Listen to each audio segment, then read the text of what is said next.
mbay li ñu mën a jàpp d'abord mooy wax ni tamit leeral tamit baax na ci askan ne mooy fàttaliku wax ko mais du anniversaire ndax Maam El Hadj Malick radiyallahu taala anhu bi mu fi jógee le mardi 27 juin 1922 li mu fi bàyyi mooy guddi yenent bi moom daf ni benn guddi rek laa tànn pour màggal ko muy guddi yenent bi sallallahu alayhi wa sallam moo tax bi mu fi jógee sëñ Babacar génn àdduna alaaji Mansour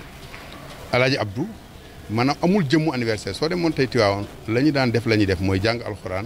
julli ziyaara dem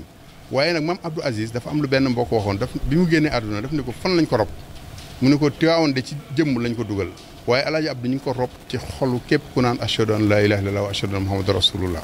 ndax lu tax yàlla mooy defee noonu jamono yu ne day am ñoo xam ni yàlla day mel ni daf leen ni mooñ ci asamaan sànni leen ci jaww ji ba ku leen nooy sopp leen ko alaaji Abdou li ñu mën a jàpp ci moom mooy moom bi muy jël xilaafa gi le 29 mars xam nga 25 mars 57 lundi ci la sëñ Babacar génn àdduna ñu teg ci ñeenti fan ci topp ci moom alaaji Mansour bokk alaaji Abdou ndey ak baay di papé xalif général des Tidianes tey sëñ Babacar Mansour génn àdduna c'est pourtant bi muy génn jeudi ba woo na alaaji Abdou ne ko suba de na nga dem jiite jumaa ji waxtaan ak mbooloo yi dalal leen mais bu fa indi sa bopp indi lu yàlla ak yenent bi alaaji Abdou ne ko waaw mais sëñ Mansour yow nga nekk fi sëñ Babacar génn àdduna ngay xalifa man nan laay demee sa nga nekk fi mu ne ko dama am ngànt ge ko mi ngi koy waajal bi mu demee ba jiite jumaa ba ñëw ba ñu rendre ko compte moom ci ngoon gi la génn àdduna alaaji Mansour le 30 mars lañ ko intronisé surtout Cheikh Ahmed Tidiane Chérif ku ñuy wax sëñ Sidi Ahmed moo ñëw samp ko xam nga ci conditions yi difficile parce que boobu période précoloniale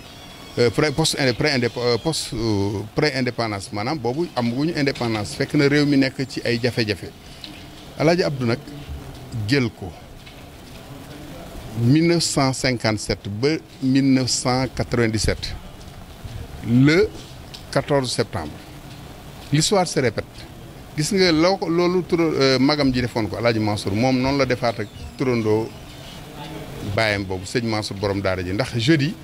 11 septembre dama juum ci la woolu sëñ Mansour ne ko ñëwul wuy si ma mu ñëw mu jël secret tarixa bi secret xilaafa gi jox ko mais sëñ Mansour comprendre loon discours bi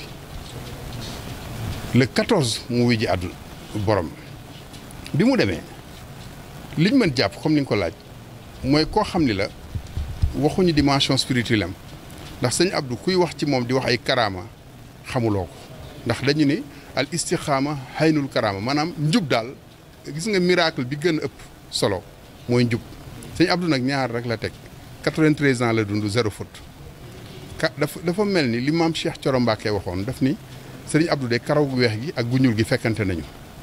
waaye lu gu weex gi jomb wala rus lu ñuul gi jomboon na lu ko ëpp maanaam mooy jaarlu ci ndaw maam sëriñ Fallou Mbacké li tax ma lay wax sëñ Abdou li tax dafa nekkoon trait d'union ci diggante turuux yi ci diggante église yi maanaam catholique yi ak jullit yi ndax fii ñu nekk Thiès mujj dundam su daan ñëw daan wàcc waaye monseigneur Jacques Sarr xaritam la woon da daan jaar li muy jëndal ay soxnaam yi ay soxnaam yeeg ak sërëm yi ñoom soxna Umu soxna Aseetu day jaar supermarché jënd colis bu baax ci su jaaree ne ko tey tukulóor bi de moo jaar seet jaamu séeréeram indil ko yëfu séeréer maam Serigne Fallou Mbacké bi ñu inauguré grande mosquée en 1964 Senghor kilifa la woon dafa dajale kilifa diine yëpp xam nga loolu tànk mi ngi am rek réeroo du am ndax y a le spirituel et le temporel mais Sénégal spirituel bi moo am légalité mais temporel bi moo am légitimité Senghor donte le catholique la woon dirigé na 20 ans mais ñenn ñoo doon cëslaayam Serigne Babacar Serigne Fallou Thierno Seydou mu dajale mag ñi leen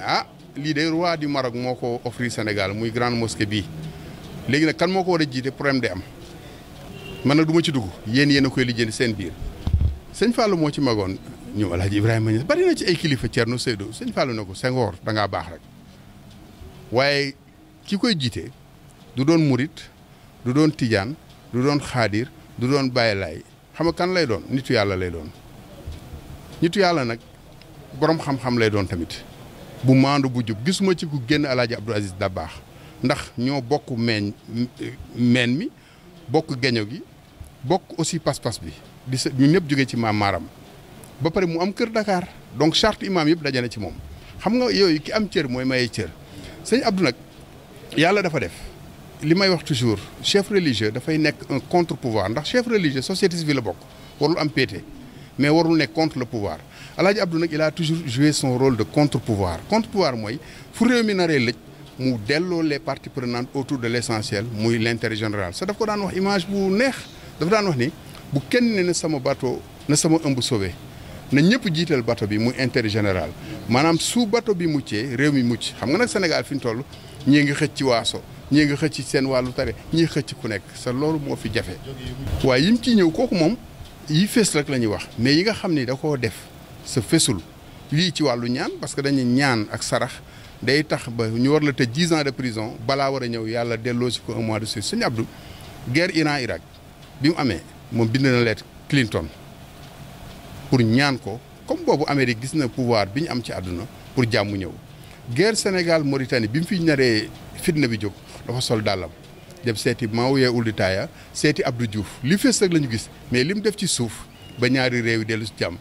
Sutelec en 93 grève boobu Mademba Sock méttee moom si boppam moo leen woo jagsaaw ñaan leen njëkk étudiants yi bi ñu dem ba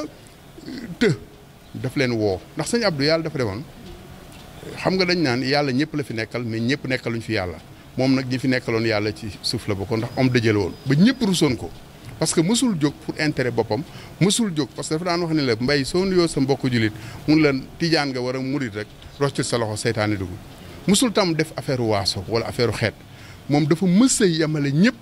ba pare dimension citoyenne am moo tax ak patriotique am moo tax su 14 septembre jotee ñëpp di ko fàttaliku ndax dimension spirituelle am moom dafa nëbbu ba dem bi mu génnee ñu naan jaww ji mais loolu yàlla rek moo ko xam sa mësu koo doxee beneen bi tamit daf doon joxe recommandation bu am solo daf doon wax naa ni lu baax de lu ngeen ci mën def leen ko fu ngeen ko tëlee jéem leen ko lu bon nag fu ngeen ko xalaatee tuub leen ko xam nga loolu lan lay firndi 93 ans zéro faute sëñ Abdou mësul am dissonance maanaam mësul am waroo ci xalaatam ndax lépp yàlla la mësul am waroo ci waxam ndax lépp yàlla la kenn mësul dégg wax bu safaan ci moom mësul am jëf bu safaanu ndax lépp yàlla la xam nga nag kooku nitu yàlla la woon waaye jóge na fi ci jëm waaye jógewu fi ndax 23 juin bi réew mi demee ba bëgg a tàkk assemblée nationale lu ñu def delloo si ay kasetam sa maam Abdou nee naa leen kenn royloowuñu ko ki ñu royloo mooy yonent bi sallallahu alayhi wa sallam waaye moom dafa royoon yonent bi tegoon tànkam ci daalu rasulullah ba nga xam ni tey lépp loo xam ni tey gisoon nañu rasulullah si jëmm Alaaji Abdou symbolisé na ko ba bi mu fi jógee dañuy teg kasetam ndax kasetam lan la yàlla yonent bi lay fàttali moo tax daal loolu ñu mën jàpp waaye nag maam Abdou baax rek amul solo Sénégal ñëpp su 14 septembre jotee dañoo war a fexe ba la mu yéene woon ci réew mi nam daan doxee ku ne daan ni man daal maam Abdou juróom-ñaari jikko amoon na ko waaye naa jël benn jikkoy puso benn bi naa jël beneen jikko mooy dimbale ku ma tane beneen bi mooy fexe ba di wax jàmm ci réew mi yu mel noonu nag yaakaar naa ni suñ koy taxawee maam Abdou fa mu tëdd yaakaar naa xelam na ñu def ko am